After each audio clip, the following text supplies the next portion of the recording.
बात लगभग 1960 के आसपास की है।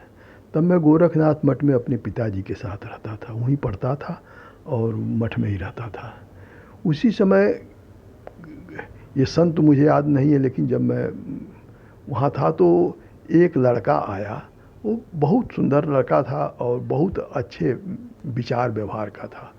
तो कुछ दिन तक वो मठ में रहा, उसके बाद फिर वो गायब हो गया। तो बहुत दिनों के बाद जब मैं नौकरी करने लगा, तो बड़ा होकर नौकरी करने लगा, तो मेरे ही विभाग में, मेरे ही ऑफिस में मुझसे सीनियर बन वही लड़का आया। तो मैं बहुत दिनों तक तो जो है वो हमको नहीं पहचानता था, लेकिन मैं उसको पहचान गया। तो फिर काफ़ी दिनों के बाद किसी बात पर जो है वो बात चली, तो मैंने कहा कि ये बताइए, कभी आप गोरखनाथ मठ पर थे? तो कहे हाँ मैं था, कुछ दिनों के लिए था। और वो मैं मेरी ज़िंदगी में ऐसी घड़ी आई थी कि मैं मठ मठ पर, इधर उधर मठों पर अपने घूमता था अपना। और फिर उन्होंने अपने जीवन की कहानी बताया।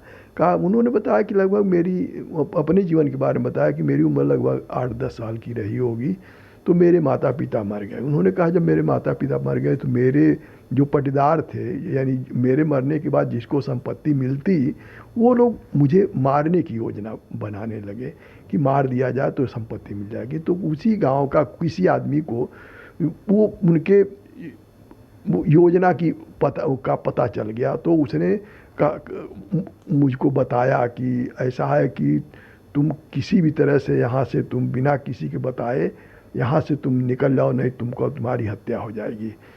तो और तुम घर बंद करके और जो है वह बिना किसी को बताए रात में कहीं निकल जाना। तो वो जो है अपना कुछ सामान मान लिया और थोड़ा बहुत, और उसके बाद जो है ऐसा नहीं लिया, चालाक था, ऐसा नहीं लिया कि वो उसको कोई देखा कहीं जा रहा। तो वो खेत वगैरह में रास्ता छोड़ के, उसने बताया कि मैं रास्ते से नहीं गया, रास्ता छोड़ करके मैं जो है वह पगडंडी से निकला।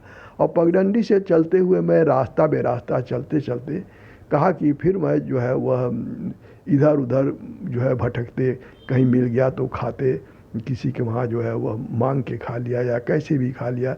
इस तरह से कहा कि मैं चलता रहा। तो फिर मैं स्टेशन पर नहीं गया, मैं जानता था कि मुझको खोजने वाले लोग स्टेशन पर पहुंच जाएंगे।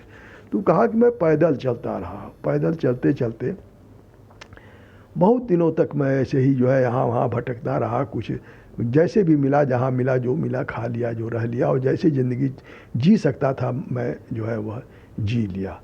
और अपने किसी रिश्तेदार के वहाँ नहीं गया। और फिर जो है वो मैं भटकते भटकते चला गया हरिद्वार। और हरिद्वार में काफ़ी दिन तक रहा। तो मैंने वो, अब मुझे कैसे ये आइडिया आया कि मैं मठों पर ही जो है मैं रहने लगा। और एक जगह मैं काफ़ी दिन तक नहीं रहता था, कितने मठों पर गया वो मुझको कहा कि याद नहीं, लेकिन मैं कुछ मठ पर कुछ दिन रहता, फिर उसके बाद वहाँ छोड़ के दूसरे मठ पर चला जाता, फिर इस तरह से चलता। और वहाँ चूँकि मठों पर जो है वह भोजन मिल जाता था, रहने की को मिल जाता था। तो जब तक जो है वह इस तरह से ज़िंदगी चली, मैं चलाता रहा, काफ़ी दिनों तक चलाता रहा। और वो उस ज़माने में तो आज की तरह मोबाइल नहीं था, वो किसी से बात करना, रिश्तेदारों से बात करना। तो उसने कहा कि मैं पता करता रहा, और पता करने के बाद फिर कहा, उसी क्रम में जब मैं मठों पर भटकता रहा तभी मैं गोरखनाथ मठ पर आया था। और कुछ ही दिन रुकने के बाद मैं चला गया था, क्योंकि अगर मैं पता चल जाता तो मेरे साथ दुर्घटना होती। तो कहा इस तरह से काफ़ी समय बीत गया, कितना समय बीता ये नहीं याद है। तो उन्होंने कहा कि फिर मैं अपने रिश्तेदारों के बारे में पता किया तो मुझे पता चला कि मेरे एक रिश्तेदार हैं जो मुझे बचा सकते हैं। और वो उनको मेरे संपत्ति से कुछ मिलना भी नहीं था।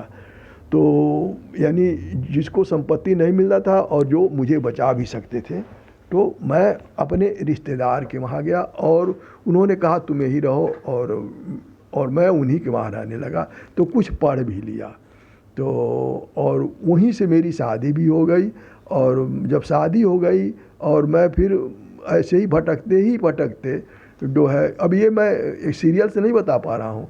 उन्होंने कहा कि मैं जो है वो ये जो एक अधिकारी थे, मैं उन अधिकारी के संपर्क में आ गया। कैसे संपर्क में आ गया ये जो है वो नहीं बताए। वो अधिकारी अच्छे अधिकारी थे, वो भी छत्री थे और ये भी छत्री थे। तो वो अब रिश्तेदारी के पहुंच से या कैसे किस पहुंच से वो उसी अधिकारी के वहाँ वो पहुंच गए और वो अधिकारी जो है वो अपने पास इनको रखे रहे और वही उनको जो है वह 4th क्लास में काम दिला दिए। उस ज़माने में आज की तरह जो है वो नौकरी की परेशानी नहीं थी और नौकरी आसानी से मिल जाती थी। तो 4th क्लास में उन्होंने रख दिया और ये जो है इनको क्योंकि पढ़ना लिखना जानते थे तो पढ़ने लिखने का काम कराने लगे। कुछ दिनों के बाद जो है वह उस अधिकारी ने इनको जो है वो क्लर्की का काम दे दिया, लिखने पढ़ने का काम दे दिया और उसी जगह पर वो पक्का हो गए।